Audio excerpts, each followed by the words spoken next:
Hi, everyone. It's Monday, August 20th, 2018 at 1 o'clock Eastern Time, and this is Admissions Live. I'm your host, Erin Spinka, and I am broadcasting today from the outside because we're talking about maintaining a healthy and strong wellness program while traveling during admissions. So I just got back from a trip and couldn't bear sitting inside an office. So I'm outside, so excuse any car noises. But we're also going to be talking about eating well, staying active, maintaining healthy sleep cycle, and focusing on your mental health during recruitment season. It's that time of year. Everyone's amping up and getting ready to hit the road, and we need to think about ourselves and making sure we're operating at our best potential. Admissions Live is part of the Higher Ed Live network. Our episodes offer you direct access to the best and brightest minds in education. Be part of our live broadcast by sharing your knowledge, and you can participate in today's discussion by tweeting us using Higher Ed Live, hashtag Higher Ed Live. Make sure to shoot questions along, ask for resources, things like that, chatting beforehand. Both of these ladies joining me today are super excited to be a resource for everyone out there joining us today. All of our episodes are free and easy to access in the video archives at higheredlive.com, or you can take Higher Ed Live with you on the go by subscribing to our podcast. Today's episode is made possible by M. Stoner. Storytelling is imperative if you want to build an enduring brand for your college or university. The digital space allows storytellers to immerse audiences even more fully in our stories by integrating and weaving video, photography, user-generated content, and other rich media through the marketing campaign. Are your readers at the heart of your institution's story? In part 3 of M. Stoner's summer webinar series with our branding partner BVK, they'll arm you with the knowledge you need, storytelling principles, concrete planning steps, and best practice examples to ensure storytelling is at the heart of your integrated marketing communications. Register for the free webinar Storytelling and Integrated Marketing Communications on Thursday, August 23rd at 2 p.m. We'll be tweeting out a link shortly. So finally, my guests, I'm joined today by Courtney Kipp and Heather Zeman. Courtney is the Senior Assistant Director of Admissions at Northeastern University, where she travels domestically and internationally each fall. She's also enrolled in Northeastern's Doctor of Education program, so you know she has tons of free time. Despite busy travel and reading seasons, as well as completing her doctoral thesis, again, no big deal, she still makes it a point to prioritize health and fitness every day. She runs half marathons, teaches fitness classes, and has been focusing on helping fellow admissions professionals stay healthy during travel seasons. Heather is a Senior Associate and Director of Coordinating of International Recruitment at Simmons College in Boston, where she is also pursuing her MS in Nutrition and Health Promotion. Again, both of these women super available, lots of free time. Over the course of 8 travel seasons, 4 of which have also taken her overseas, Heather's maintained a commitment to her personal health and developed a passion for helping others do the same. Heather's goal is to promote personal health, is to promote the concept of travel wellness while supporting fellow admissions counselors and business travelers who strive to maintain their balance both at home and away. She welcomes all sorts of questions and suggestions, and you can shoot her an email at heatherzeman@simmons.edu. We'll make sure to tweet out their contact information, or you can follow her along on Instagram at welltraveledhealth. Again, we'll make sure that those are out and about so that you guys can connect with them offline. Well, actually, technically online, but outside the broadcast today. So welcome, Courtney and Heather. I'm so excited that you're joining me today. Like we were talking before the show, I just got off a trip, which, wow, it was leisure. I did notice how some of my self-care things slipped a little bit. My bad. But so just really quickly, could you both walk me through kind of what got you involved in focusing on this wellness and fitness and self-care regimen? What kind of was the turning points in each of your lives? Yeah. You can start, Heather. Sure. So I'm Heather, everybody, and I in my undergrad degree, studied biology, always loved kind of science and wellness and health, but didn't realize until really the end of my career in undergraduate that I loved nutrition and health and wellness. And so I went into admission right after graduating in 2010 and went out on the road, loved travel, loved food. I would plan all of my stops around what restaurants I could go to, how I could immerse myself in the culture, whether it was in New England or California and ultimately abroad. But what I realized is that there was nobody helping you manage your time on a 16-hour workday, let alone telling you how to infuse some healthy eating habits or find time to go to the gym. And those were things that were really important to me as well. So it kind of evolved from this love of food into figuring out how to keep my own balance. And that was everything from food to fitness to sleep and mental health. So when I landed at Simmons 4 years ago, I had the opportunity to start taking some classes in the nutrition field. I did my certificate of sports nutrition and enrolled in the master's program. So that's where I am today, finishing it up this year finally, and hoping to, the end goal is to become a registered dietitian and really have the knowledge and have the credentials to help people, as you said, help them at home and away, infuse pieces into their life for health and wellness, and not just eat this and not that, but how to really maintain that balance. Hi, everyone. My name is Courtney Kipp, and I work over at Northeastern. So I have always been pretty active. I was a competitive dancer growing up, and I didn't make the dance team my freshman year of college. And so I kind of freaked out. I was like, what am I going to do? What am I going to do with I have a lot of energy, kind of like a puppy. So what am I going to do with all my energy? And so I started getting really interested in all the fitness classes offered at my undergrad school, Boston College. They offered a lot of great fitness classes, and I thought, I really like this, and I bet I could teach some of these. So I got certified to be a group fitness and kickboxing instructor when I was in graduate school. I taught for a couple of years while I was getting my master's at BC.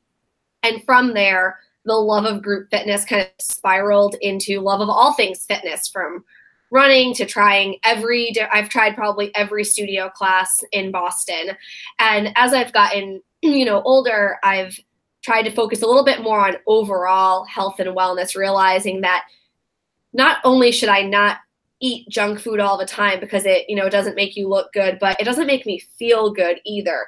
I would like to eat like a frat boy if I could, and I could too, but figuring out what makes me feel the best if I have to do a long run the next morning, what makes me feel the best if I know I'm going to a lifting class after work. And that all is well and good when I'm at home and I have a lot of control over what I'm buying and what I'm eating. But I've found that on travel season, especially traveling abroad, it's very unpredictable. All of our schedules are thrown off. Our sleep schedules are thrown off. Eating schedules are often thrown off, and you just don't know where to find anything. And so I've definitely learned a lot of tips from Heather. The working out part has never been a problem for me to fit it in, but really prioritizing how do I make myself feel my best and have all the energy to do all the things that I want to do on travel season and beyond has just been an interest to me. I've also taken an interest in, mental health and work-life balance. I live alone and I travel alone a lot. And so I spend a lot of time with my own brain, and that is a good thing. And sometimes it kind of can spiral into a rabbit hole. And so figuring out how do you, flip the script sometimes from negative to positive thinking, and how do we make time for our mind to unwind, especially when we are in front of screens pretty much all day, every day, between phones and computers. And so having that be more of a focus, especially in the times of solitude, has been a nice complement to the physical fitness part. Like the emotional fitness is also really important, I think. Yeah, I really enjoy the fact that food got you into like wellness and self-care, because I think people always see food and wellness not being friends. And I think a huge part of self-care, Heather, is, feeding your body not only the way it's supposed to be fed, but also enjoying what you're eating. So like I think it goes hands in hand, but I think a lot of the times it's pitched as maybe not being the most compatible things. And then to say the figuring out what to eat well, or what you should eat as you change over time and stuff like that. I've recently acknowledged I've been lactose intolerant, but I've recently acknowledged that I'm lactose intolerant, and it was something that I'm still struggling with, because I love cheese and I love milk and I love ice cream, and like even taking medication, things like that, I still feel bad. And so It's like, okay, you need to find things that you love and enjoy eating the same way that you love eating and enjoying cheese, but realize that you can no longer consume it in the ways that you were, because just generally at the end of the day you feel bad, not because you feel bad because you ate cheese, but and you feel guilty. You actually physically feel bad. Right. So, go ahead. No, go ahead. I'll fill it in later. Go ahead. I was just going to say, getting in admissions, it's a stressful time, and there's very cyclical seasons where, I think a lot of careers can say, oh, well, it gets really busy during these times, but in admissions, you really have only a few minutes, it feels like, of downtime. So even when recruitment ends, it's reading, or reading season ends, you have a hot second to de-stress, debrief, and then you're immediately preparing for the next season. And so what at what point in the admissions kind of cycle, or not, or during your time in admissions, did you realize that, okay, this is a reoccurring issue that I see with my colleagues or when I'm at conferences? When did that kind of tip you guys off and realize this might be something people actually need help with? Yeah. Go ahead, Heather. I think for me, it was realizing I have such a passion for eating. Honestly, I love food, and I'm putting all of this time and energy into finding really good food, and I'm paying attention to, working out because it makes me feel good, but I am still struggling. And if I'm giving it so much attention, I'm realizing other people who aren't, it maybe doesn't come as naturally to, need that much more support. And it was when people started kind of turning to me for advice, I realized there was room to kind of open up the conversation. And when I started thinking more intentionally about it and researching it, I realized that it's this untapped area of wellness, this concept of travel wellness, and paying specific attention to the fact that we are still working. So we're business people, but we're traveling, and our routine means change. So going into travel season in particular and thinking, there are limitations in terms of my access to food, whether or not food is safe, depending where you're traveling. So it's not just planning where your meals are, but who's making those meals. Is there dairy? Can I control that there's dairy in it? Those are added stressors that go beyond, like, can I eat healthfully today? So it's incorporating all of those pieces. And then from there, as I said, I started doing some research for school, for personal interest, and I just realized that this is an area that isn't covered under your kind of standard HR, company wellness policies. So I'm kind of just thinking, I love it. Let me dedicate some time and energy to it and try to help other folks as well. I noticed after my first kind of full cycle at Northeastern, so before working at Northeastern, I worked at Providence College, which I loved and was great. Northeastern has which is also Heather's alma mater. At Northeastern, we have just a ridiculous application volume. We had a lot of travel. And during kind of the April yield cycle, I noticed that people were nonstop flying in, getting off of a plane, coming right to campus for an event, feeling like the weekends were just gone. It was really early mornings, late nights in the office, and at that point you have to start sacrificing certain things for others. It's either, well, I can see my friends, or I can go and do a workout class.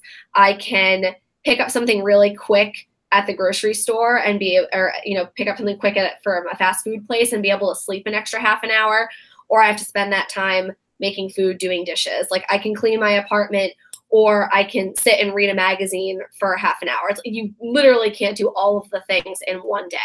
And this made me start thinking a lot about kind of how we prioritize our time and what we put our time and energy and efforts towards, and how every office is going to be different. In some offices, and mine really does want us to have a work-life balance. We are given compensation time during travel season, things like that. But it can still be really hard to fit all of that in. So that, alongside my love of exercise and going to great lengths, including getting up at 5 a.m, to go for a run before the day starts. That really kind of got me thinking about, how do I help people who maybe are not that interested in exercise, but know that they should be doing it because it'll make them feel better. How can I help them kind of incorporate that even into the busiest days? And similar to Heather, I think folks turn to me on my side of the kind of office, hey, do you have a good workout for this? Or what do you do kind of for that? Or how, if I don't have a gym in my hotel, what do I do? So I've kind of become the resident, workout maker upper on my team, which has been fun. I enjoy it. She's good at it. Yeah. Thanks. So you talked a little bit about priorities. How do you prioritize when you're traveling and you may have to you're getting in late from a flight or need to get up early to make a session somewhere? How are you prioritizing and making sure that you do get that time in when you're on the road? Could you, both of you, walk me through really quickly kind of what your day of travel looks like? So through example, we can show, it may just be choosing to walk to the coffee shop versus grabbing an Uber or things like that. Yeah, on days that I'm so I look at my schedule before I go, and I build out my whole schedule in Excel, and there is a line for every single day that says workout.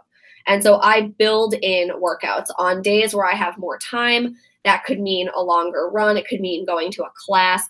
On days that I know that I'm really really thin on time, I will plan it out to the minute. And even if I have 10 minutes, I'll come up with some really heavy hitting workout. My go-to is just do a bunch of burpees. Do as many burpees as you can, and they're awful. They are like the worst exercise. Whoever invented them is just, I don't like this person, but I also like this person because it is the worst exercise, but you feel really accomplished after you've done however many of these things you're going to do. They're a full body workout and you can do them literally anywhere. So if I know that I have 10 minutes before I have to get in the shower and get somewhere, I'm going to do I set a timer, as many burpees as I can. And then I think Heather is probably going to be a little bit better on the food front of things, because when all else fails, there was one day I had a super busy college fair, probably my first season in admissions, and I just got like a giant bag of apples. And whenever I got hungry, I ate an apple. I think I ate 4 apples in one day because I just didn't know. Like, I was like, what else do I grab? I don't know. I'm just going to eat a bunch of apples because at least they grow on a tree. They must be good for you. So the food stuff for me, again, like the inner frat boy just wants pizza. The food stuff for me is a little bit harder, but with workouts, I really try and fit in at least something every day because I know it's going to make me a happier and less cranky person. Con, apples are great. That's fantastic. No, and I think I do the same thing, really trying to outline, here's a good time to work out, or here's the workout I think I might do. I have a harder time sticking to an actual schedule and a plan. So I try to set myself up ahead of time on the food front, knowing that if I carry snacks with me, if I plan and if I bring things along with me, there's less room for ending up starving after a fair and eating, the cookies that they threw at you. But so my travel schedule the past few years has meant a 16-hour flight to Hong Kong and then hopping between 3 or 4 time zones and like 6 to 8 countries over the course of 14 or 15 days with a flight almost every single night. So that is insane. And I don't know, again, like, what can I drink the water? Can I eat a vegetable? What does that mean for me? So I have a lot of tips that we can talk about later, and I will also follow up and send to people. But when I'm going on a flight or a car ride, I always have snacks with me. Everyone in my life makes fun of me, but I hope they secretly love it that I'm always carrying snacks. So that would be, a bag of apples, water bottles for my flight. I will go to Trader Joe's and get the trail mix packs that have the little individual packs in them, so that if I want a snack with chocolate in it, or I want something salty or crunchy, I've got something to meet basically all of my food needs. But they're foods that are healthier, or ones that I know I like and I can have if I can't make it to breakfast that morning, or we have no time to stop for lunch because we're going straight to the airport and flying to another country. I have that consistency and I have that along with me. And I've also worked a lot on keeping in mind, kind of as you mentioned before, that even if it's just a walk to the coffee shop and that's all that you did, that's the only activity or the only healthy thing you ate that day was like, an apple, that's okay. Because sometimes you do have to make those sacrifices. And if you are eating a balanced diet, and if you're really dedicated to health and wellness overall, you can't bust a balanced diet, and one bad meal or one good meal doesn't mean that you're unhealthy or healthy. So really just thinking that you're doing the best that you can in that moment, in that day, in that week, etc. I think another thing that's important to note too is that sleep factors into all of this, and knowing, I think there's a difference between how much sleep you want your body to get and how much sleep you actually need to get. So I am someone who doesn't need a lot of sleep. I never have. I probably never will. I can function on a couple hours of it.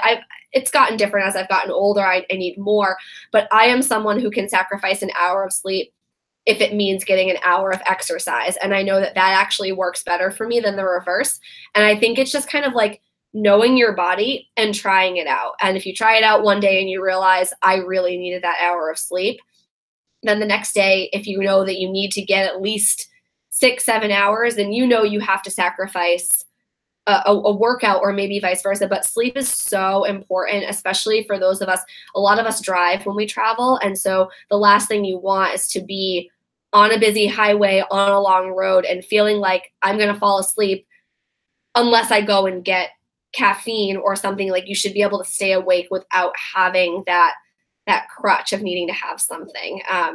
Because that can lead into a whole nother, issue of unhealthy things that could happen if you're starting to nod off behind the wheel of a car. So I think knowing your own body and just figuring out what works best for you, and that's only time will tell, and it's kind of baptism by fire. You have to do it to figure it out.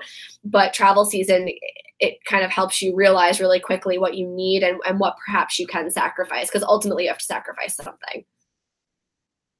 Just a quick break to remind our viewers tuning in today to please send along questions using the hashtag HigherEdLive so that we can make sure to pick the brains of Courtney and Heather joining us today. And again, you can connect with them offline if you can't think of anything now, but I love asking your questions. So I really liked kind of the route you both started to take there, a little bit about not beating yourself up when you may not reach. My plan is to drink 8 bottles of water today, and maybe you only get 4 done. What are some tips and ways that you, like, without going into doing it every day, where you're like, oh, I can have a piece of pizza because I was working late every day? How do you kind of accept that you won't always perfect your wellness program every single day, and that it's okay to have those moments of weakness, but how do you kind of build yourself back up after you have a bad day of, oh, I really did not stick to anything that I said I would? Yeah, that's something that I've definitely worked on throughout my life. And I think from the start, setting those small goals, setting some intentions, and knowing that you're going to do your best. But as I mentioned, and for everyone, it's different, right? Like, I tend to focus on food. Courtney focuses on the fitness. So we'll all have our favorites or the things that are easier. But overall, just remembering that we're doing our best. And as Courtney was mentioning, sleep, that's an area that I completely stink at. I am not good at putting myself to bed. I don't sleep well. I will wake up at 5 to go to the gym instead of sleeping in. And it's only recently that I've realized I'm a better person when I sleep that extra hour, and I'm healthier because I don't have brain fog. My workout later is better, or I didn't work out, but I'm a real human because I'm sleeping. So I think listening to your body, telling yourself that health is really a spectrum. It is not a piece of pizza versus an apple, and really kind of reframing, and this is getting, big picture, but really reframing the narrative on what we say is or isn't healthy. I'm going off on a tangent now, but yeah, really knowing yourself. And I think back to a day I honestly don't remember what country. I think I was in Malaysia, and all I wanted was a salad, right? I love vegetables. Courtney hates them. Or certain ones. I love and crave vegetables, and the only option was pizza, period. That was the only option. So it very much was a this versus that. I'm like, you know what, Heather? You either don't eat and you go the next 4 hours hungry and cranky, or you eat and you move forward. So that's not a moment to beat yourself up. It was an unhealthier option. I had eaten all my snacks that morning, and you just do your best with what you have sometimes. Yeah, I think, for me, I'm lucky that I've traveled to the same place. So I travel to Scandinavia every year, which, if you didn't know, is the home of cinnamon buns, which, let me tell you, if you ever had the ones in IKEA, all of Sweden smells like IKEA. The whole country, it just smells like IKEA, the whole thing. And it's fabulous, but it's also very, very tempting. And so, being there, I was like, I'm never going to get these cinnamon buns again, and I have to have one every day. That's not good. So now that I know I go every year, I pick one day where I know this is going to be my breakfast that day. And I'm going to balance it out by having a lot of fruit salad. So I think for me, intentionally planning the things that I really like, because like Heather, I really enjoy food.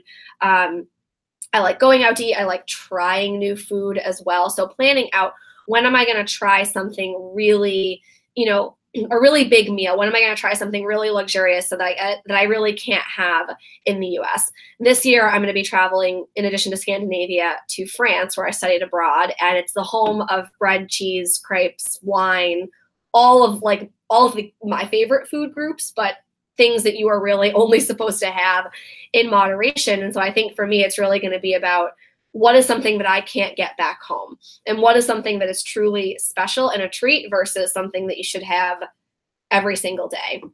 One kind of practical thing that I do that makes me feel good, if I have a day where I can't work out, at all. I'm swamped. I can't work out at all. The next day, a lot of times if I can, I do a double. I do 2 workouts, which is not the norm, I acknowledge, for a lot of people, but like for me, that's how I kind of balance out.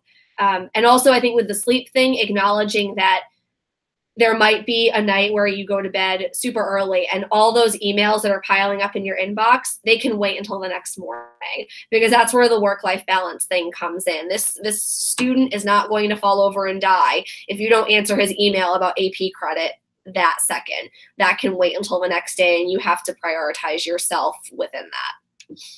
And if I can add one more thing, I think, and hopefully this is, where we're going with this information, but we're in this mindset that admission is a rat race, and traveling, and you only eat the cookies at the college fair, and then you get to your hotel and it's like you're always playing catch up on this hamster wheel, and getting nowhere.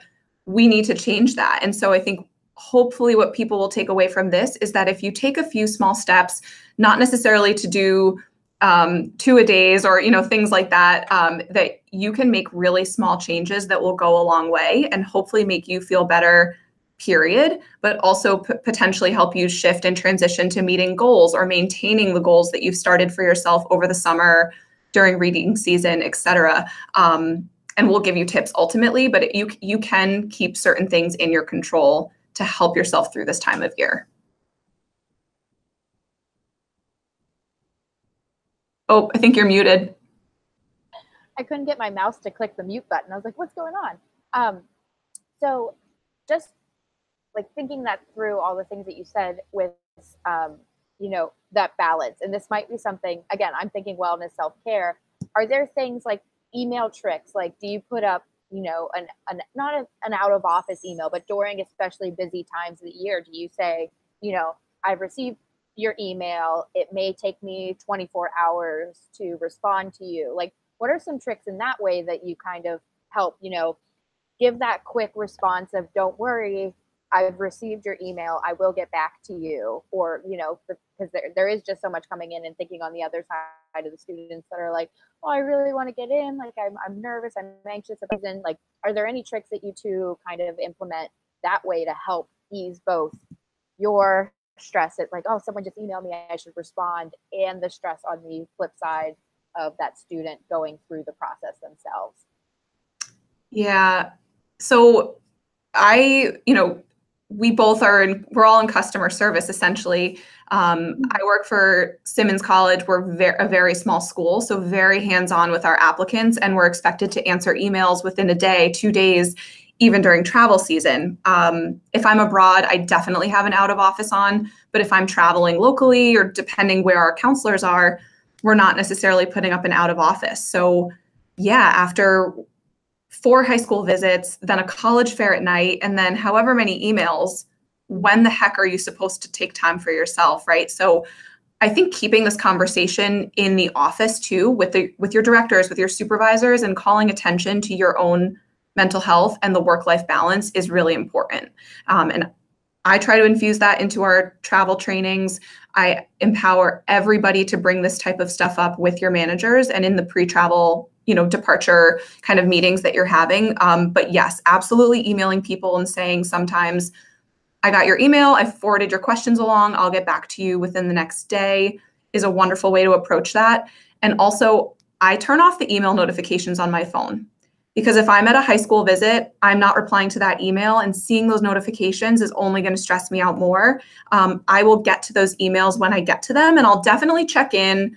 I'm looking on my phone at lunch, I'm making sure nothing's on fire in the office, but I know I can't get to those emails and respond fully until I'm sitting down to do them. So the notifications are only adding to the background noise and the stress in my brain. So I think that's the biggest thing that I've done for myself to kind of peel some of that stress back. Yeah, we have the same, I think, the 48-hour or the 2 business day kind of rule. Even if we have an out of office up, that's what our out of office says, that we're going to respond in 2 business days. And, for myself and those of us who travel internationally, we're gone for a couple of weeks at a time. And I think it can be really tempting to, have weeks go by where you don't have a day off and you don't have a weekend that you don't look at your email. And I think it's figuring out what works best for you. So when I'm traveling, if I'm gone, if I'm somewhere for a couple of weeks, I usually try and take one day, at least a week if I can, where I'm not really doing any work. Because if we're at home, the weekends are supposed to be ours as well. So taking that one day where I'm not looking at email that day, because we should have time to really take back as our own. I work with a lot of different campus partners. I work with athletics and I work with our development office. And so I let them know when I'm going to be gone. And I kind of tell them that if something does come up, here's a backup that you can contact if you can't get in touch with me. But as long as it's not a serious, emergency, I will get back to you. It's just going to be a delay. And people are definitely understanding of that and respectful of that. But it's about enforcing it too. And I think I'm not a manager in my office, but for folks who are managers, it's enforcing it for your staff as well, and making your staff know that like it is okay if you're going to be traveling for 2 weeks, you should be taking a day or two that is just yours, and that you're not worrying about work, because we don't work 24/7. We're doing really important work, but we're also not doctors. We're not literally saving lives either. So I think that's always important context to bring in. And while we're on kind of the trend of tips and tricks, what are your most favorite tricks? So that if you had to pick 3 that save your wellness regimen, no matter how busy you are, something that I can, if I'm like the most not like I'm a lollipopper. I do really, really well, and then I do really badly, and then I do really well, and then I do really badly. So for someone like me who kind of struggles regularly, what are 3 things that I can take home like right now and start doing and actually make a significant difference? So I have one that I can start with, and then I'll think of the others. Every week, so this is, again, fitness-wise, like inner frat boy food-wise, but fitness-wise, every week, give yourself a new challenge. So maybe one week you want to do 10 push-ups a day. You want to focus on your arms, and you do that. And then maybe the next week it becomes 20. And the week after that, it becomes 30. Or whatever it is. If you give yourself a goal every day, and I'm a big fan of visible rewards. And so get a calendar, get some of those little foil stickers that they sell at CVS or Target or wherever. And every day you do your 10 or your 20, whatever you're going to do, give yourself a sticker. And then you're going to be like really annoyed at yourself that one day that you didn't do it, because now the calendar is not symmetrical. And that personally would drive me insane. And so it's like if you have that one day that's missing where there's no sticker on it, you're going to make sure that doesn't happen the next week, so your calendar looks pretty. That's my one. I'll think of 2 more. I love that. And the whole that was one example of setting a goal. And I think that transitions into some of my top 3 tips. My first one, pack snacks. And again, that could be a range of snacks, but pack snacks and bring things with you so that you're not at the mercy of what people are offering you, or you're not in the middle of nowhere driving between high school visits, starving and going out of your mind and cranky and yelling at your parent when they call you and you're in the middle of your work day. So pack snacks, keep food and drinks on hand all the time. Second, and along the lines of what Courtney was just saying, think about what works for you. So a goal for Courtney might be to increase her push-ups, or to work out every single day, or run along the river when she's in Oslo. She'll have goals like that. Your goal might be just to take 10 minutes for yourself to take a walk every single day. And any movement is better than no movement. And I think sometimes we think, oh my God, I didn't have an hour to go to the gym. What a failure of a day. No. Can you move in any way? And do, again, what works for you and what makes you feel good. Not because you should do it, not because someone else is doing it, but because you want to. And then my third, again, very broadly, is to really think about health as a spectrum and a continuum, and not just you moved or you didn't, or you ate a piece of pizza or you ate an apple. It really is a broad spectrum, and it does include sleep and mental health, and balancing all those pieces. And I think if you kind of take some of that pressure off, that there's either a good column or a bad column, and that it really is a mix and an in-between, that pressure to be one way or another on travel season kind of is lessened. Another tip I have, carry baby wipes with you everywhere you go. Because I think like on the health and, you know, the health spectrum that there's germs on planes and trains and rental cars and just kind of everywhere. And we're kind of always in, and my like germaphobe mother is really, she'd be so proud right now. Joan would be really proud of me. But there is just kind of germy stuff and you never really know when you're going to need to wipe something down, wipe your hands down. So I get a big thing of baby wipes and they come everywhere with me on travel season. And, you know, I think for another tip, like I said, just kind of like looking forward to our travel. I think we can really get bogged down by, we have to do this for work. Oh, I'm going to have such a busy day that day. But you're probably still getting to see a really cool part of the country or part of the world. My travel has allowed me to see places I would never be able to see. It's allowed me to go back to the place that I studied abroad and not have to pay for it because I wouldn't be able to afford to go back to Paris on my own.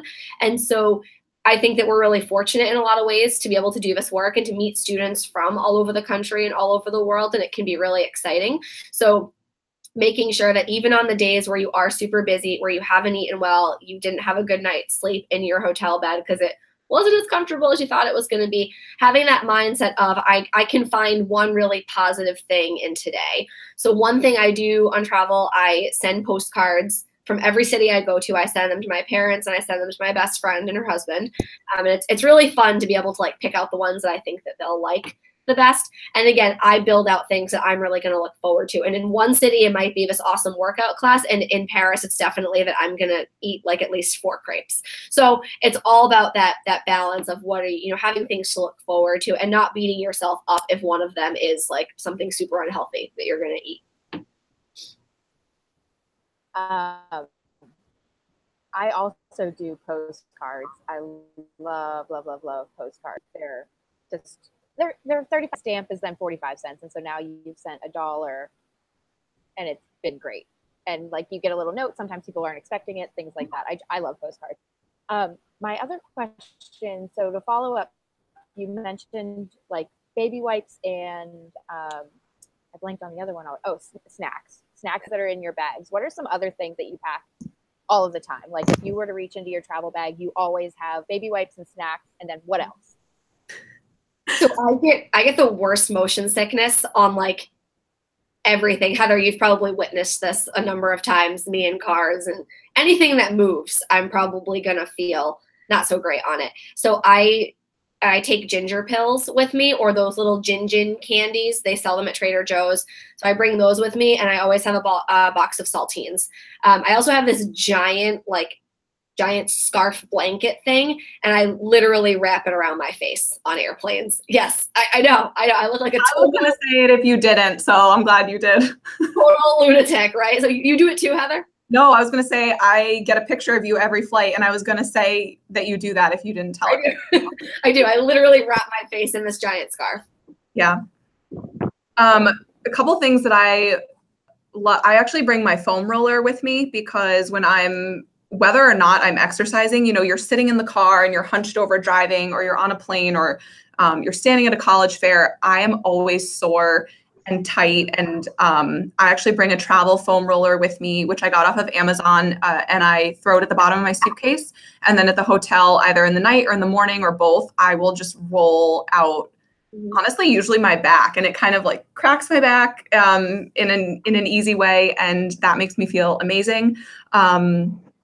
And what else? I also have these amazing packing cubes. So if you go on Amazon and just search packing cubes, they are a lifesaver in terms of organizing your luggage. Yeah. And that's something not related to health and wellness, but always struggled with traveling, was an overflowing suitcase, rummaging through everything all the time. And this is like, I have a cube for my workout clothes, a cube for my professional clothes, and it's amazing. So highly recommended those. I should get commissioned for that product. You should. I was gonna say I'm a huge convert to packing cubes. Yeah. I really was like, what do I need those for? And like I just use Ziploc baggies and like, oh, I'll just put these things in my shoes. Travel has been so more stress-free because of packing cubes. Like I'm trying to even get down to where I like, okay, this is like I'm not at this is my workout clothes, this is like presenting clothes, this is sleepy clothes. I've not gotten quite like that organized yet, but I'm on my way, and it has honestly just made travel so much more stress-free. Oh, it's great. Yeah. Highly recommend travel cubes. Yeah. I travel with a lacrosse ball, so if you can't sacrifice the space in your suitcase for even like a travel foam roller, lacrosse balls are great because you can actually use them to like work out knots in your back and your shoulders, and like you can look up on YouTube and online how to roll kind of everything out and really kind of get into those we all stand hunched over at a college fair table, right? So that stuff is going to really hurt if you just go to bed on it. So you kind of just like put the ball in between yourself and the wall and kind of like a bear, just like shimmy up and down it. And that really helps. I usually travel with cold medicine too, just because you never know if you're going to get sick, and you also never know necessarily, you might be in a country where you can't like read the language and you don't know what to look for in the cold medicine. And especially if you are a little bit more, I tend to have a sensitive stomach when it comes to medicine. So I would rather bring it and not need it than need it and not have it. I always carry emergency, like just like do a quick, like 1 water bottle full of emergency, because as I just sneezed, I have like a tickle in my throat, and I'm always paranoid of when I do a lot of flying or even just driving and I'm stopping at rest stops and things like that, of picking up some cold. And there's nothing worse than being sick on a trip. Yes. It's just even if it's a work trip, it sucks all the fun out of like when you do get to go out after like the day wraps up and you have a few extra hours. And taking that one step farther, for anyone travel, I know we've talked a lot about international travel and unintentionally, but if anyone is going abroad, especially for the first time, ask your doctor to take antibacterial medication with you, especially if you're in, places where the water isn't safe, because that will save you if you eat something that you should not have. Everyone's like, there's going to be an influx of doctors getting a request for antibacterial medication now. You should really set up some commission like sponsorships. I really feel like you'd be good at it. So we're coming toward the end of our time today. I just want to give you both one last option. Are there any other tips or tricks or things that you'd like to send off our viewers with today before we wrap up today's show? Yeah, I think, well, I will say Courtney and I both have a lot of tips and tricks that are specific either to food and or fitness that we would be happy to connect people with. And those are everything from, what snacks we recommend that you pack to, how you can like pre-order your lunch ahead of time at different stores or restaurants so that when you go in, you're not fueled or driven by your hunger. We have all sorts of tips and ideas that we can connect people to if they want to reach out to us, or that we can post for them later. But overall, I'd say you've got this, and you also have a support network out there of people who are just as committed to their health and wellness and struggling just as much as you are. So reach out, ask the questions.